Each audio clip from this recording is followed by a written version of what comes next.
13 number श्लोक में था तत्र शंखश्च भेजश्च पनवनगुण। अच्छा, हम 12 नंबर श्लोक तक था। तस्य संजन हर्ष कुरुविद पितामह सिंहनाद विनोदस्य शंखम दद्म प्रताप। तब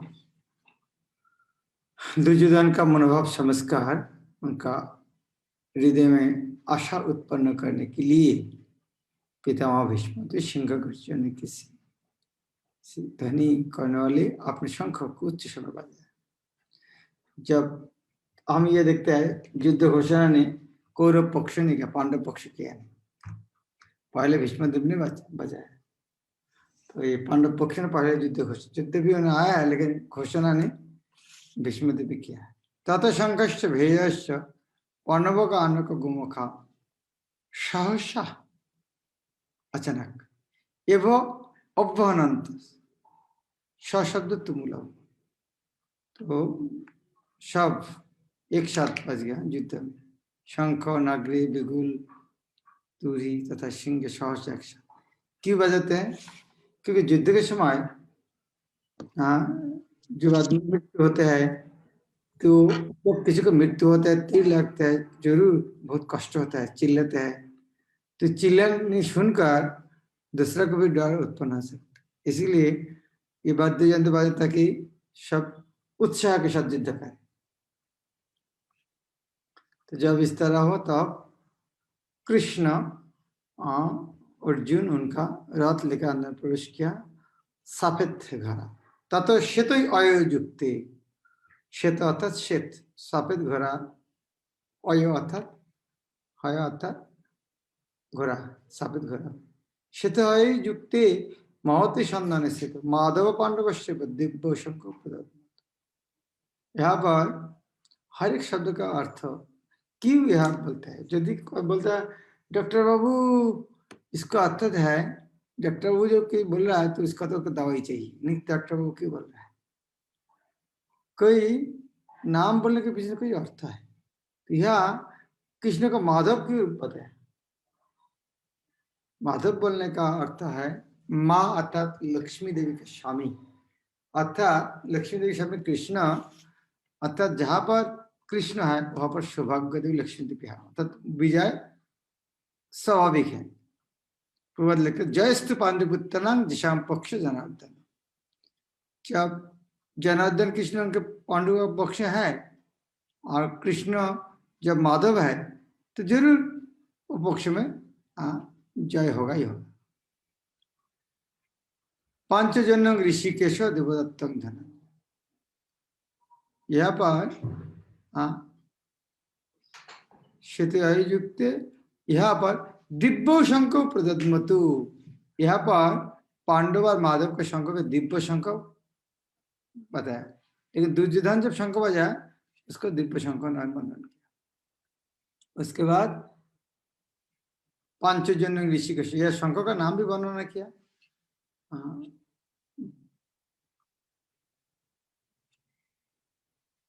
पांचजन ऋषिकेश, ऋषिकेश का शंख, कृष्ण का शंख का नाम है पांचजन्य।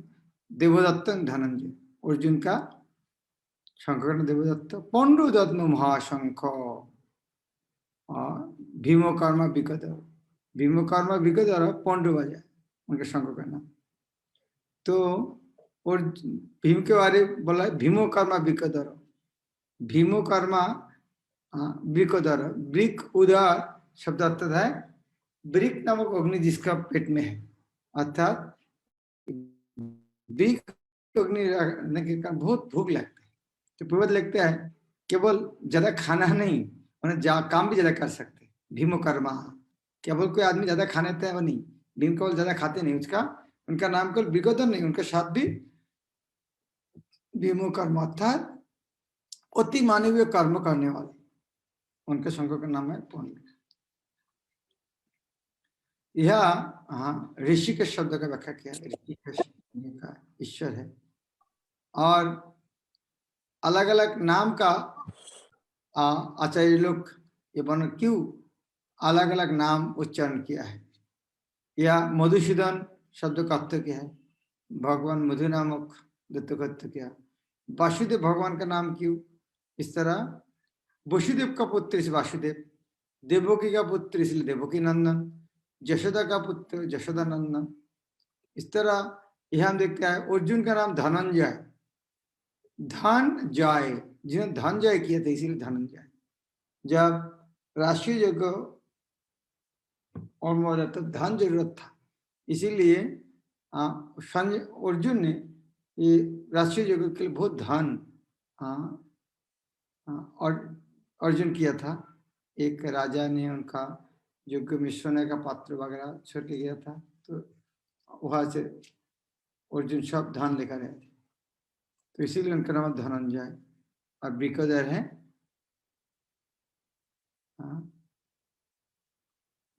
भीम का नाम। तो यहाँ पर प्रभुपाद लिखते हैं अतः युद्ध में उनकी पराजय पूर्व निश्चित थी, शंखों की ध्वनि मानो यही संदेश दे रही थी। तो यहाँ पर हम देखते हैं जो पांडवों के पक्ष में श्री कृष्ण इत्यादि विभिन्न व्यक्तियों द्वारा विशेष प्रकार के शंख का बजाया जाना युद्ध करने वाले सैनिकों के लिए अत्यंत प्रेरणाप्रद था। विपक्ष में ऐसा कुछ ना था, न तो परम निदेशक भगवान कृष्ण थे, न ही भाग्यों का देवी लक्ष्मी देवी थी। तो यह से पता चलता है कि दुर्योधन पक्ष पराजय अवश्यंभावी है। और ये संजय बोल रहा है, सारे वर्णना संजय इस तरह दे रहा है। अभी अलग अलग वीर का शंखों का नाम, अनंत विजयांग राजा कुंती पुत्र युधिष्ठिर, कुंती का पुत्र युधिष्ठिर, उनका शंख का नाम अनंत विजय। नकुल सहदेव सुघोष मणिपुष्प, नकुल सहदेव सुघोष और मणिपुष्पक बजा। बाकी सैन्यों का शंखों का नाम वर्णन नहीं है, लेकिन योद्धा का नाम है काश्यश्च परमेश्वर परम ईशुआश, परमेश्वर परम ईशुआश अर्थात महाधनुधर, ईशु अर्थात धनु, परम ईशुआश परमेश्वर, काश्यश्च पर शिखंडिश्च महारथ, धृष्टद्युम्न विराट सात्यकी अपराजित, जो युद्ध में कभी पराजित हुआ नहीं, द्रौपद द्रौपदेयश्च सर्वस्व पृथ्वीपते सौभद्रश्च महाबाहु शंखं दद्म पृथक पृथक। यह और एक चीज हम देख सकते हैं, यहाँ पर संजय ने पांडव पक्षों का सबको इतना नाम वर्णन करा है कि दुर्योधन पक्ष का इतना वर्णन नहीं कर रहा है। यह चीज संजय एक प्रकार बोलना चाहता है जब हमारे पक्ष में जय होने की संभावना नहीं है। संजय ने राजा धृतराष्ट्र को अत्यंत चतुराई से यह बताया कि पांडु के पुत्र को धोखा देने तथा राज सिंहासन पर अपने पुत्रों को आसीन कराने की यही अविवेकपूर्ण नीति श्लाघनीय नहीं थी, श्लाघनीय था प्रशंसनीय नहीं थी, अर्थात निंदनीय थी। लक्षणों से पहले से ही यह सूचित हो रहा था कि इस महायुद्ध में सारा कुरुवंश मारा जाएगा। भीष्म पितामह से लेकर अभिमन्यु तथा अन्य पुत्रों तक विश्व के अनेक देशों के राजाओं समेत उपस्थित सारे के सारे लोग का विनाश निश्चित था। यही सारी दुर्घटना राजा धृतराष्ट्र के कारण होने जा रही थी, क्योंकि उसने अपने पुत्रों को कूटनीति का प्रोत्साहन दिया था। संजय को इस तरह वर्णन करने का यही उद्देश्य था, क्योंकि जब शंख रखो भीष्म का शंख बोलने के बाद और वो पक्ष किसी नाम ही बताए नहीं, ये विस्तृत वर्णन करा है। अर्थात संजय बोलना चाहता आप कितना बार गलती किया है, अभी इसका परिणाम आप देखो, देखना पड़ेगा पूरा। सघोष धार्तराष्ट्रनांग हृदय निबधरेत नभस्य पृथ्वी चैव तुमुल अनुनादयन, अनुनादयन अनुनाद, अनुनाद शब्द है प्रतिध्वनि। तो ये जो सघोष धातु राष्ट्र, ये जो शब्द है घोष अर्थात शब्द, घोषणा, घोष अर्थात शब्द, इसीलिए घोषणा शब्द आता है। सघोष ये जो शब्द जो शूरवीर का शंख जो शब्द है, ये कहता है धार्तराष्ट्र नाम धृतराष्ट्र का पुत्र को हृदयनी बता रहा है। ये कौन बोल रहा है? संजय धृतराष्ट्र को ही बोल रहा है। धार्तराष्ट्र हृदय निवादर, ये शब्द धृतराष्ट्र पुत्र का हृदय को विदीर्ण कर रहा है। लेकिन धृतराष्ट्र का पुत्र का शंख का सुनकर पांडव पक्ष किसी को हृदय विदीर्ण नहीं हुआ। क्यों विदीर्ण हुआ? क्यों विदीर्ण हुआ? उत्तर क्या है? रात 12 बजे अंधेरा में अकेला चल रहा है, पुलिस देख के यदि डर लगेगा, इसका अर्थ क्या है? आप चोर है। पुलिस देख के डर लगेगा तो चोर है। तो ये शंख ध्वनि हृदय विदीर्ण क्यों हुआ? क्योंकि पापी थी। पापी होने के कारण ये शंख ध्वनि उनका विदीर्ण हुआ था। ऐसे घटना का वर्णन नहीं मिलता, किंतु इस विशिष्ट श्लोक में ये कहा गया है कि पांडव पक्ष के शंखनाद से धातृषिक पुत्र के हृदय विदीर्ण हो गए। इसके कारण शंख पांडव और भगवान कृष्ण में उनका विश्वास है। परमेश्वर की शरण ग्रहण करने वाले की किसी प्रकार के भय नहीं रह जाता, चाहे वो कितनी ही विपत्ति में क्यों ना हो। अथो व्यवस्थिता दृष्टा धातराष्ट्रन कविध्वज प्रवृत्त शस्त्र संपद धनुरुत्तम पांडव ऋषि के शंकरावाक्यम इदम महामहिपते। अभी संजय बोल रहे हैं, अभी गीता चालू हो रहा है। कैसे? अथ व्यवस्थितान दृष्टा, अथ तत्पश्चात की करा दृष्ट देखकर धातराष्ट्रान कविध्वज, धृतराष्ट्र पुत्र को देखकर कविध्वज, कविध्वज अर्थात अर्जुन। क्यों? जिसको ध्वजा कॉपी है, ध्वजा में कॉपी है, कॉपी अर्थात हनुमान, जिसका पताका पर हनुमान है उनका नाम है कविध्वज, अर्थात अर्जुन उनका नाम कविध्वज। अत व्यवस्थित दृष्ट धार्तराष्ट्रान कविध्वज, इस तरह धार्तराष्ट्रान धृतराष्ट्र पुत्र को कविध्वज अर्जुन जब देखा तब प्रवृत्ति शस्त्र संपादे, प्रवृत्त हो गया, कटिबद्ध कमर खींच लिया। कैसे? धनुरुद्यम, धनु बाण उठा लिया। तब ऋषिकेशम तदावक्कम इद महामहिपते, महीपते हे राजा, महीपते, महीपते अर्थात धृतराष्ट्र को बोला समझे, हे राजन ऋषिकेशम तदावक्कम, वो ये कविध्वज अर्जुन ने ऋषिकेश को इस तरह वाक्य को बोलने लगा। तो इस तरह अलग अलग शब्दों क्यों बताया? क्यों अर्जुन को कविध्वज कहा, क्यों कृष्ण को ऋषिकेश कहा? ये एक सुंदर वर्णना श्रील प्रभुपाद दिया है। ये दोनों शब्द का अर्थ क्यों? क्योंकि यहाँ इसका अर्थात संजय धृतराष्ट्र को बोलना चाहिए तुम्हारे पराजय निश्चित है धृतराष्ट्र, क्योंकि अभी कविध्वज बोल रहा है। इसका अर्थ क्या है? अर्जुन बोल रहा है। अर्जुन कविध्वज क्यों? उसका पताका में हनुमान क्यों? क्योंकि जहां पर हनुमान थे राम रावण युद्ध में, किसको जयलाभ हुआ था? हनुमान को जयलाभ हुआ था। अभी वो हनुमान अब फिर आया, एक बार आके कहा बैठ गया? अर्जुन का रथ में बैठ गया, फ्लैग में बैठ गया। और उधर में जो कौन थे? रामचंद्र थे, उन्होंने ऋषि के रूप में आ गया। उधर राम और हनुमान दोनों थे, जय हुआ, वही दोनों फिर इधर में आया, तो जय किसको हो गया? इसीलिए संजय इस तरह बोल रहा है, तो उनका पक्ष में जय निश्चित है, पांडव पक्ष में। और तो अर्जुन के लिए किसी भी शत्रु के भय के कोई कारण नहीं था। इससे भी अधिक इंद्रियों के समय भगवान कृष्ण निर्देश देने के लिए साक्षात उपस्थित थे। इस प्रकार अर्जुन को युद्ध करने के मामले सारा सत्परामर्श प्राप्त था। तो प्रभुपाद बहुत अच्छा ढंग से वर्णन किया। यह ऋषि के शब्द क्यों आते हैं? ऋषि के शब्द अर्थ क्या है?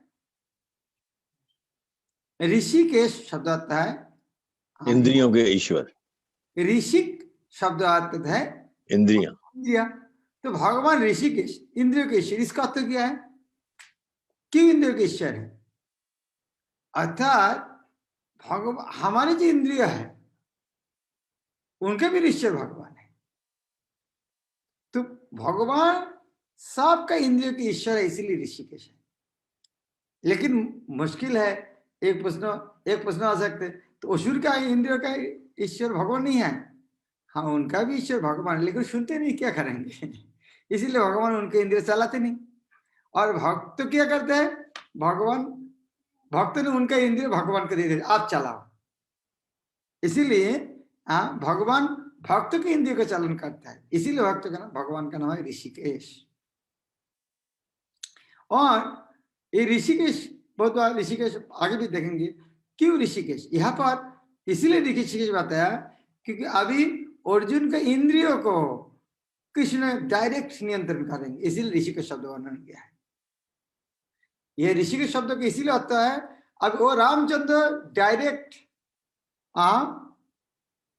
अर्जुन के इंद्रिय नियंत्रण कर रहे हैं, और वो जो हनुमान अभी आके अर्जुन का रथ का पताका में बैठ गया, अतः उनका पक्ष में जय सुनिश्चित है। तब जब इस तरह हो रहा है, अभी संजय बोल दिया, अभी संजय बोले इस तरह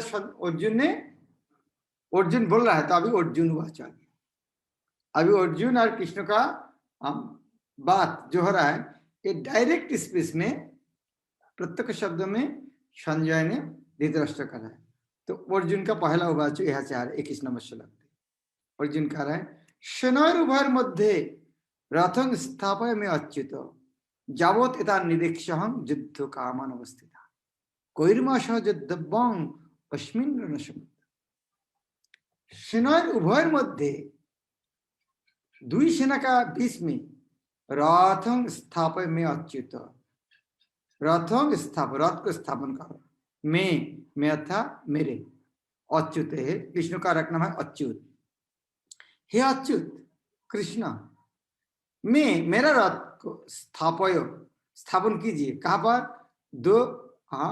दो रथ का बीच में। क्यों? परीक्षा में प्रश्न मिलने से क्या कहता है, परीक्षा जब जितनी जाता है पहले क्या कहता है, 1 नंबर श्लोक पढ़ के 1 नंबर क्वेश्चन देख के लिखना चालू करता है, पूरा क्वेश्चन एक बार देख लेता है। असली स्टूडेंट पूरा क्वेश्चन एक बार देख लेंगे, कहाँ से चालू करना है। तो इसी तरह अर्जुन पूरा देखना चाहता, फिर कहाँ पर कौन है, कैसे। जावत यथा निरीक्षहं, जब तक मैं देखूंगा, जावत जब तक, जब तक, यथा निरीक्षहं जब तक मैं देखूंगा, युद्ध कामान, युद्ध कामान अर्थात युद्ध कामना, युद्ध के कामना से, युद्ध कामना अर्थात युद्ध करने का वासना, इच्छा से अवस्थितान।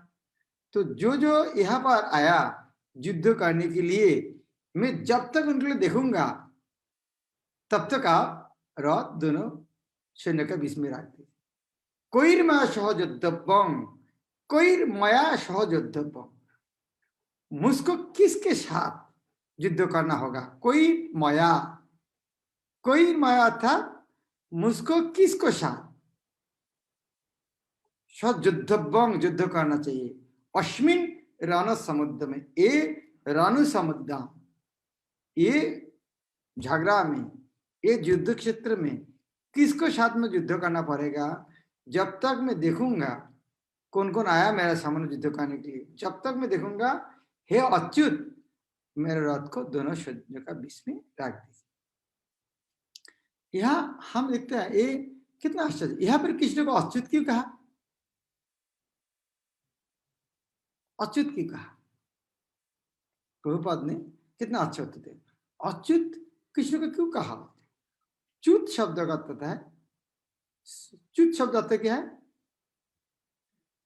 पतन, अपनी पोजीशन से गिरना, आपको कभी हारने न वाला, आपका स्थिति से गिर जाना का है च्युत। जिस तरह सिंहासन च्युत है, गदित च्युत, सिंहासन च्युत।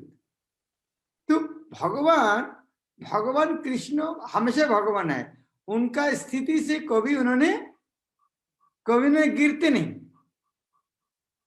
इसीलिए कृष्ण हमेशा भगवान है। तो अर्जुन के रथ चलाने के कारण उनके पोजीशन भगवान से गिरा नहीं है। रथ चलाने के बाद भी उन्होंने, रथ चलने के बाद भी उन्होंने भगवान है। इस तरह नहीं उन्होंने रथ चलने का प्रेस्टीज चले गया और कोई भगवान बोलेगा नहीं, इस तरह नहीं होता। इसलिए भगवान का नाम अच्युत। और अच्युत का और एक अर्थ होता है कि उन्होंने च्युत नहीं होता है उनके संकल्प से, कि उन्होंने हमेशा उनका भक्त का रक्षा करते हैं। इसीलिए अर्जुन ने कृष्ण के अच्युत कथा है। सारथी रूप में उन्हें अर्जुन की आज्ञा का पालन करना था और उन्होंने इसमें कोई संकोच नहीं किया और तो उन्हें अच्युत कहा कर संबोधित किया गया है। प्रभुपाद आचार्य जी का कितना अच्छा, हर एक शब्द को कितना अच्छा, क्यों इधर में अर्जुन इस तरह शब्द व्यवहार किया, वैद्य ने क्यों इस तरह शब्द किया। यद्यपि उन्होंने अपने भक्तों का सारथी पद स्वीकार किया था, किंतु इससे उनकी परम स्थिति अक्षुण्ण नहीं बनी रही। प्रत्येक परिस्थिति में वो इंद्रियों के स्वामी श्री भगवान ऋषिकेश है। भगवान तथा उनके सेवक का संबंध अत्यंत मधुर एवं दिव्य होता है। भगवान तथा उनके सेवक का संबंध दिव्य, सेवक की सेवा करने के लिए और भगवान भक्तों की कुछ ना कुछ सेवा करने की कोशिश में रहते हैं। वे इसमें विशेष आनंद का अनुभव करते हैं कि वे स्वयं आज्ञादाता न बने, अभी तो उनकी शुद्ध भक्त उन्हें आज्ञा दे। चूंकि वे स्वामी हैं और तो सभी लोग उनके आज्ञापालक हैं और उनके ऊपर उनकी आज्ञा देने वाला कोई नहीं है, किंतु जब वे देखते हैं कि उनका शुद्ध भक्त आज्ञा दे रहा है तो उन्हें दिव्य आनंद मिलता है, यद्यपि वे समस्त परिस्थितियों में अच्युत रहने वाला है। तो आज्ञा मिलने से अच्छा लगता है, क्या लगे? किसी को आज्ञा मिलने से अच्छा लगता है? आदेश मिलने से अच्छा लगता है? सबका अच्छा लगता है। मान लीजिए एक पति पत्नी को कभी आदेश नहीं देता है, घर में आता है अकेला पानी लेते हैं, किसी पूछते नहीं, पत्नी को कोई आदेश नहीं करते हैं, तो पत्नी का हालत क्या होगा? यदि पत्नी को पति यदि आदेश नहीं करते, मेरे लिए अकेला जल लेके आ जाओ, ये काम करो, कुछ नहीं बोलते हैं, अकेला अकेला कर रहा है, तब पत्नी के भी डर लगा, हो सकता है मेरे को छोड़ने वाला है नहीं आदेश क्यों नहीं कर रहा है। तो आदेश मिलने अच्छा लगता है। इस तरह मान लीजिए गुरु महाराज यदि आपको बोलेंगे, गुरु महाराज बोला अच्छा मुझका पैर दबाओ, आपको कैसे लगेगा? जीवन में कोई भूलेंगे बात को? गुरु महाराज बोलो मेरा पैर दबाओ, इस तरह आदेश मिलने से अच्छा लगता है। उसी तरह भक्तों को जिस तरह अच्छा लगता है, उस तरह भगवान को भी अच्छा लगता है जब उनको भक्त को बोलते हैं इस तरह करो। जिस तरह नंद महाराज ने कहा कृष्णा मेरा चप्पल लेके आ जाओ, और इतना मजा लगा उनको, सड़क पे लेकर आया, इतना कुछ पिता की इसकी सेवा करने का मौका मिला है। सारा जीवन तो भक्त मेरा सेवा किया है, आज सारा आदेश दे उनकी सेवा करने के लिए, चप्पल लाने का बस मौका मिल गया। तो भगवान इस तरह सेवा भक्तों का सेवा आनंद, भगवान का शुद्ध भक्त होने के कारण अर्जुन को अपने बंधु बांधव से युद्ध करने की तनिक भी इच्छा न थी, किंतु दुर्योधन द्वारा शांतिपूर्ण समझौता न करके हठ धर्मिता पर उतराव होने के कारण उसे युद्धभूमि में आना पड़ा।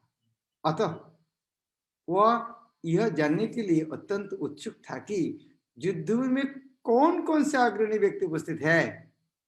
यद्यपि युद्धभूमि में शांति प्रयास का कोई प्रश्न नहीं उठता, तो भी वह उन्हें फिर से देखना चाह रहा था और यह देखना चाह रहा था कि वे उस अवांछित युद्ध पर किस हद तक तुले हुए हैं, क्योंकि उनकी इच्छा नहीं थी युद्ध करने। इसके बाद अर्जुन कहता है जुत्समानाम अवक्ष्य हम जो एते अत्र समागता धर्त राष्ट्रस्य दुर्बुद्धे युद्धेपि अर्चिपुरुषव। ये संजय सुना रहा है, संजय सुना रहा है धृतराष्ट्र को, जो अर्जुन बोला धर्तराष्ट्र से दुर्बुद्धे, धृतराष्ट्र का दुर्बुद्धि पुत्र। मुझे उन लोगों को देखने दीजिए जो यहाँ पर धृतराष्ट्र के दुर्बुद्धि पुत्र अर्थात दुर्योधन को प्रसन्न करने की इच्छा से लड़ने के लिए आया हुआ है। तात्पर्य को बदलते हैं, यह सर्वविदित रहता है, सब जानते हैं। विदित अर्थात वेल नाउ, यह सर्वविदित था कि दुर्योधन अपने पिता धृतराष्ट्र की साठगांठ से पापपूर्ण योजना बनाकर पांडवों के राज्य को हार पाना चाहता था। अतः जिन समस्त लोगों ने दुर्योधन का पक्ष ग्रहण किया था वे उसी की समाधान में रहे थे। सब जानते हैं दुर्योधन कितना अन्याय कर रहा है, तो उनको पक्ष में लेकर आया जो है। पांडव लोग केवल 5 गांव मांग रहा था वहां, तो उसको नहीं देना चाहते थे, तो वो पांडव के युद्ध करने के लिए विपक्ष में तो दुर्बुद्धि नहीं। अर्जुन युद्ध प्रारंभ होने के पूर्व यह तो जान ही लेना चाहता था कि कौन कौन से लोग आए हुए हैं, किंतु उनके समक्ष समझौता का प्रस्ताव रखने की उसके कोई योजना नहीं थी। यह भी तथ्य था कि वह उनकी शक्ति का जिसका उसे सामना करना था अनुमान लागे की दृष्टि से उन्हें देखना चाह रहा था, यद्यपि उसे अपने विजय का विश्वास था क्योंकि कृष्ण उसी बगल में विराजमान थे। अभी उसके बाद संजय क्या बोल रहे हैं, वास्तव में इसके बाद जब अर्जुन ने इस तरह कहा तो जरूर कृष्ण ने कुछ कहा। कृष्ण ने जो अभी कहा रहा है तो वह श्री कृष्ण वाच व भगवान वाच नहीं बोलकर वो शब्द संजय ने कहा है, यद्यपि श्री कृष्ण वाच इस तरह प्रकार है आदि लीला प्रथम अध्याय में, वास्तव में श्री भगवान वाचो नहीं कहकर संजय ने वो शब्द कह रहे हैं। और उसके बाद जब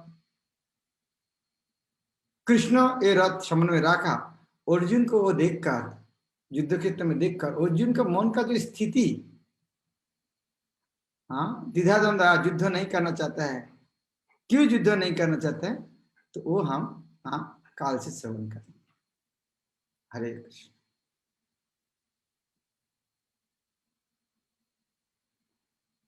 भगवद गीता कठिन लग रहा है, बहुत मजा है। हमको पहले से लगता है ओ गीता ये कैसे समझेंगे, लेकिन प्रभुपाद कितना सरल कर दिया, कौन सा कठिन है, कितना सरल शब्द।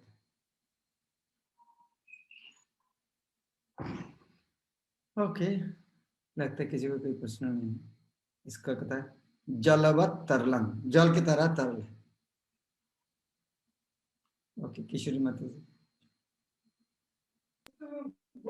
हरे कृष्ण महाराज जी, धन्यवाद। Thank you so very much Maharaj ji. Maharaj ji मेरे 2-3 प्रश्न है। जैसे महाराज जी आपने कहा था, क्लास में आया था कि सभी जीवों के इंद्रियों के स्वामी कृष्णा है, और इसे 15वें श्लोक में लिखा है कि समस्त जीवों के हृदय में स्थित होकर उनके इंद्रियों का निर्देशन करते हैं भगवान।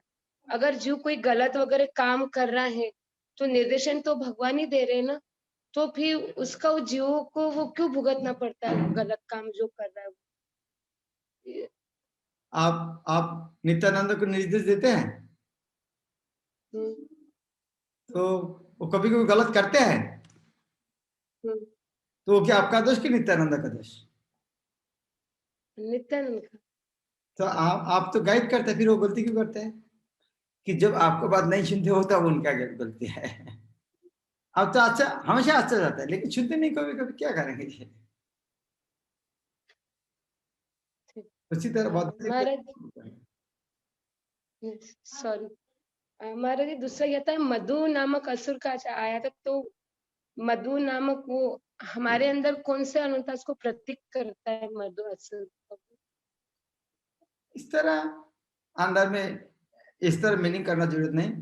कृष्ण ने मधु नामक एक असुर को हत्या किया था। अभी हमें याद रखते थे ये जितना असुर, तो हमें समझना चाहिए हमारे अज्ञानता रूप असुर है। हाँ, हमारे सबसे बड़ा असुर अज्ञता है, कृष्ण को नहीं जानता है, कृष्ण को भक्ति नहीं करना चाहता है, ये हमारे लिए ये अज्ञता है, ये अज्ञता हमारे लिए असुर है।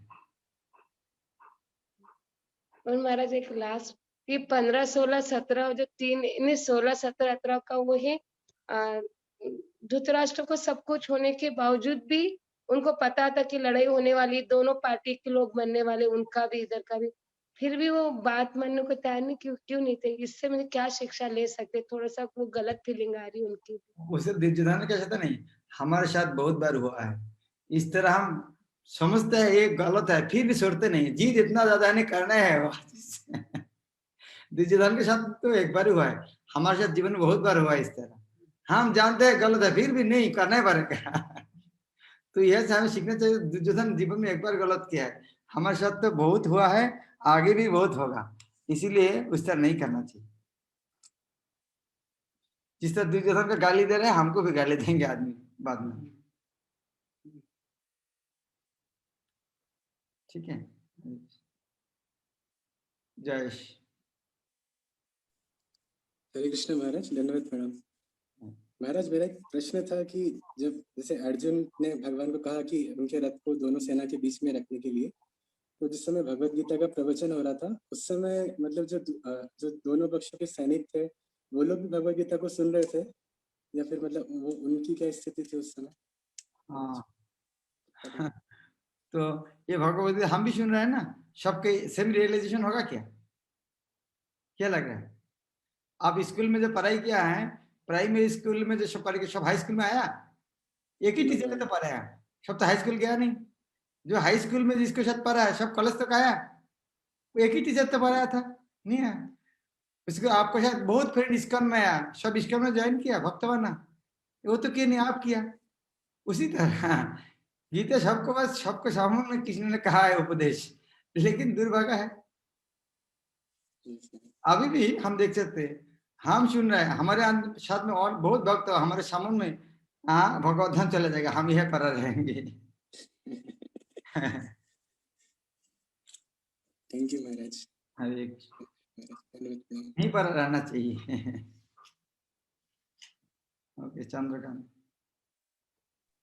हरे कृष्णा महाराज, दंडवत प्रणाम Maharaj. Please accept my humble obeisances. Maharaj, ये बाउल वैष्णव्स में आते हैं क्या? ये बाउल शब्द सुना था मैंने कि जो बंगाल में भजन करते हैं उनको बाउल बोला गया। बाउल शब्द का अर्थ है पागल।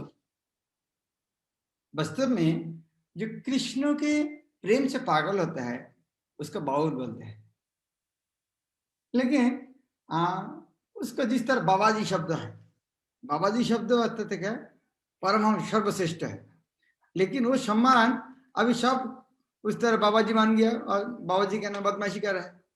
उसी तरह बाउल शब्द जो कृष्ण प्रेम में जो पागल है उसका बाउल बोलते हैं। इस तरह भक्ति विनोद ठाकुर खुद को परिचय देता है चाँद बाउल। चाँद अर्थात चंद्र, चैतन्य चंद्र। चैतन्य महाप्रभु का प्रेम में जो पागल है उनका नाम है चाँद बाउल। भक्ति विनोद ठाकुर बोले मैं चाँद बाउल हूं, लेकिन अभी माया का प्रभाव में बदमाश लोग भी उससे पगलामी करते हैं इंद्र तिथि करने के कारण, और खुद का नाम बोलते हैं बाउल। इसीलिए बाउल शब्द अभी गलत में जा रहा है। वास्तव बाउल शब्द आता है, अच्छा बाउल आता है जो कृष्ण प्रेम में पागल है। जिस तरह चैतन्य चैतन्यमृत में अद्वैत आचार्य प्रभु जब लास्ट एक चिट्ठी लिखा था चैतन्य महाप्रभु का, तो बोला था आपको प्रचार के कारण सब बाउल हो गया, पागल हो गया है, और बाउल होने के बाद बाजार में कोई चावल नहीं खरीद करते हैं। अर्थात सब कृष्ण में पागल हो गया है और प्रचार करना जरूरत नहीं, चलो हम भगवत धाम चले जाते हैं, हमारे धाम चले जाते हैं। ओके,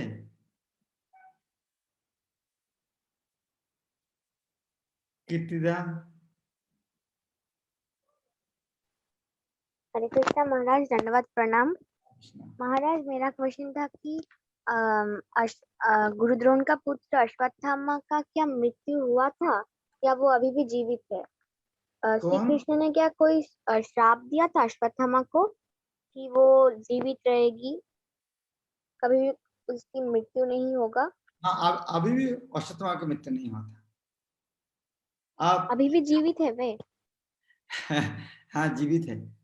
तो अभी प्रश्न है कि अभिशाप क्या है? हाँ, आप अभिशाप आशीर्वाद दोनों भी बोल सकते।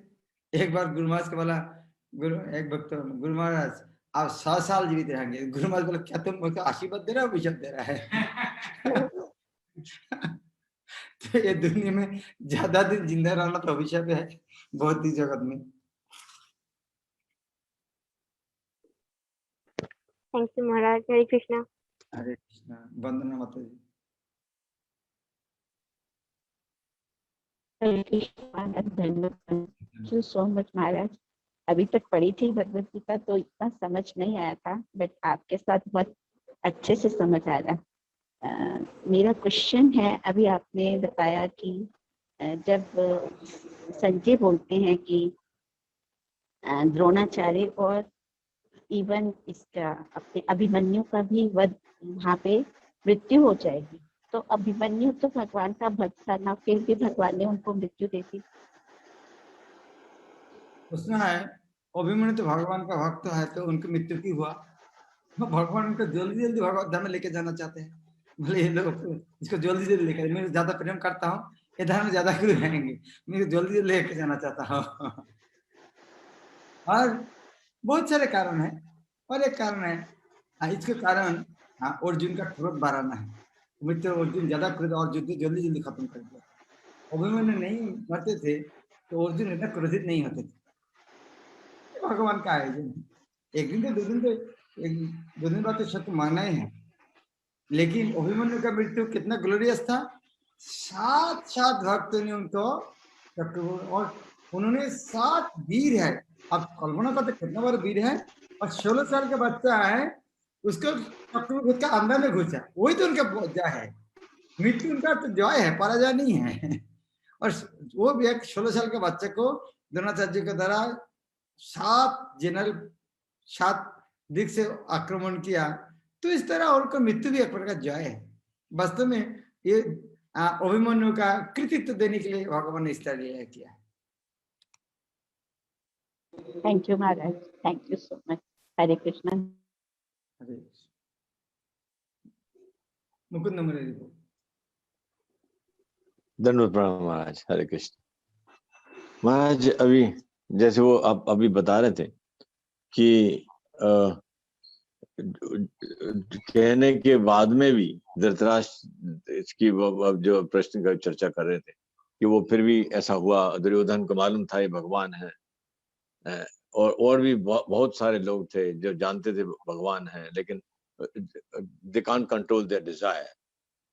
सो ऐसे ही हम देखते हैं अपने जीवन में भी बहुत सारे लोग जो हैं, we all live together and everybody is different level, और हम देखते हैं भगवान मंदिर में भी हैं, लेकिन हर किसी के ऊपर एक अलग लेवल का इफेक्ट हो रहता है उसका।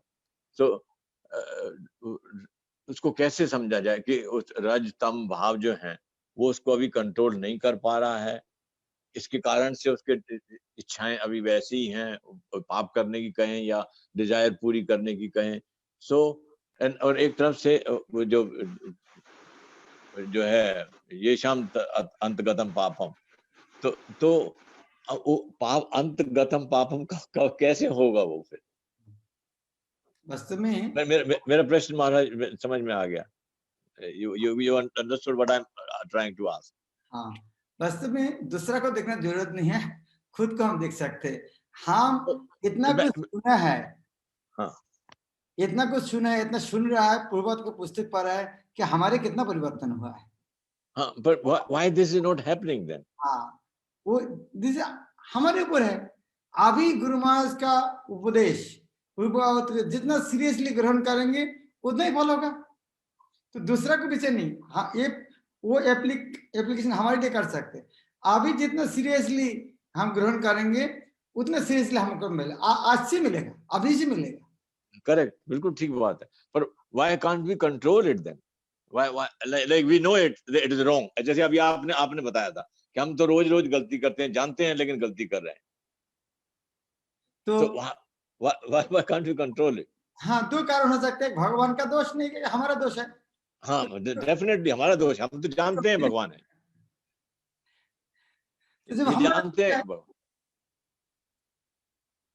So इसका मतलब अभी अंत पाप खत्म नहीं हुआ है, which means that, does it mean that? वो तो है। So then how like इसका मतलब साधना कमी है, ऐसा माने? जरूर। साधना कोई पाप अंत नहीं है, हम शरणागत नहीं है, अभी करेंगे अभी हो जाएगा। It is up to us, हमारे ऊपर है, हम कितना सीरियस, कितना जल्दी जल्दी चाहते हैं। ठीक बात। If I conclude, then basically it is lacking efforts, lacking in efforts. ये जीवात्मा का खुद का दुर्भाग्य है। हाँ। ये और सबसे बड़ा दुर्भाग्य है, हम दूसरा को कंप्लेन करते हैं, वो सबसे बड़ा दुर्भाग्य है। और सौभाग्य तो खुल जाएगा, जो सारे दोष हमारे अंदर देखना चालू करेगा तो सौभाग्य खुल जाएगा। सबसे बड़ा दुर्भाग्य है वो दूसरा को और भगवान को। No, I'm comparing in the sense कि वो कंट्रोल कर सकता है, मैं कंट्रोल नहीं कर पा रहा हूँ। I'm comparing in that sense. हाँ, तो जब हम देखना चालू करेंगे मेरे लिए हो रहा है, तब सौभाग्य का द्वार खुल जाता है। जो कुछ हो रहा है मेरा दुर्भाग्य के कारण हो रहा है। जब जितना सीरियसली हमारे अंदर, गुरु महाराज बोलते हैं, हाँ, यदि तुमको दोष देखने का बहुत योग्यता है तो खुद को अंदर देखो। तो हमें जब खुद को अंदर देख सकते कि हमारे दोष है, तो हमारे सौभाग्य का द्वार खुल जाते हैं। सारे दुर्भाग्य है, हम हमारे दोष नहीं देखते। बिल्कुल। When you know the philosophy, you hear it, you hear the instructions also, and we know that fault is within you, then also we can't control it. वो इसका मतलब साधना का और efforts का कमी। जरूर। ठीक है महाराज, थैंक यू। हरे कृष्ण। प्रकाश प्रभु। महाराज दंडवत प्रणाम महाराज। मेरा प्रश्न जो ने बताया था, आवाज आ रही महाराज? हाँ महाराज कि गुरु वैष्णव जो हमें आज्ञा देते हैं तो हम उस आज्ञा को जो है कि फॉलो करते हैं, लेकिन विनम्र भाव से जो है कि वो सेवा को एक्सेप्ट नहीं करते महाराज। तो कैसे इसको हैबिट में लाए और कैसे प्रयास करें? उसको हमें वही बोल सकते हैं, हमारे दुर्भाग्य है, क्योंकि हम देखते हैं जिन्होंने ये गुरुदेव का आदेश को सीरियसली पालन किया, उनका जीवन कितना अच्छा हो गया। जिन्होंने किया नहीं, उनका जीवन कितना बर्बाद हो गया। इसको देखने के बाद यदि हम नहीं ग्रहण करते, हम दुर्भाग्य है। मान लीजिए आपका परिवार में 10 आदमी है, तो सरकार ने आज सुबह घोषणा दिया है, परिवार इंदौर का सब व्यक्ति को जिसका आधार कार्ड है सबको 1-1 किलो करके सोना दिया जाएगा। आधार कार्ड लेके आना पड़ेगा। आपका छोटा दवाई नहीं जा रहा है लेने के लिए, तो आपको क्या बोलोगे? यही बोलेगा भाई दुर्भाग्य नहीं जा रहा है। आप आधार कार्ड लेके जाओ, आपको 1 किलो सोना मिलेगा, फिर क्या छोटा भाई नहीं जा रहा है, आप क्या बोलेंगे? दुर्भाग्य है। दुर्भाग्य तो नहीं जो दिया है मार्ग ग्रहण करेंगे, भगवान चले जाएंगे, फिर भी सीरियस नहीं ले रहा है, फिर भी सोचते हैं नहीं थोड़ा परिवार में काम करना चाहिए, पैसा कमाना चाहिए, करना चाहिए, उसके बाद तो हम क्या बोल सकते हैं? दुर्भाग्य बोल सकते हैं, क्या बोल सकते?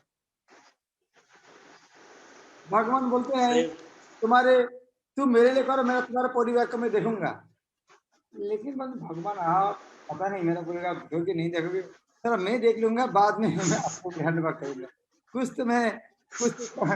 थोड़ा एक लेवल तक लेके आपको पास दूंगा, क्योंकि अभी मेरा परिवार में जितना समस्या है ना, आपको हैंडल करना थोड़ा मुश्किल होगा। मैं थोड़ा एक लेवल में लेके आपको हैंडल करता हूँ, आप संभाल देना, अभी मुझको हैंडल करने दीजिए। तो हम क्या बोल सकते? भगवान ने डिक्लेरेशन दिया है, तुम्हारे परिवार को जिम्मेदारी मुझको दो, मेरा जिम्मेदारी मेरा तुम मिला, मैं देख लूँ तुम्हारे परिवार को। हाँ सकते नहीं, क्योंकि हमारे परिवार का थोड़ा जिम्मेदारी ज्यादा है, भगवान के लिए मुश्किल है, तो मुझको संभालना चाहिए। क्या बोलेंगे? दुर्भाग्य बोल सकता, क्या बोल सकता?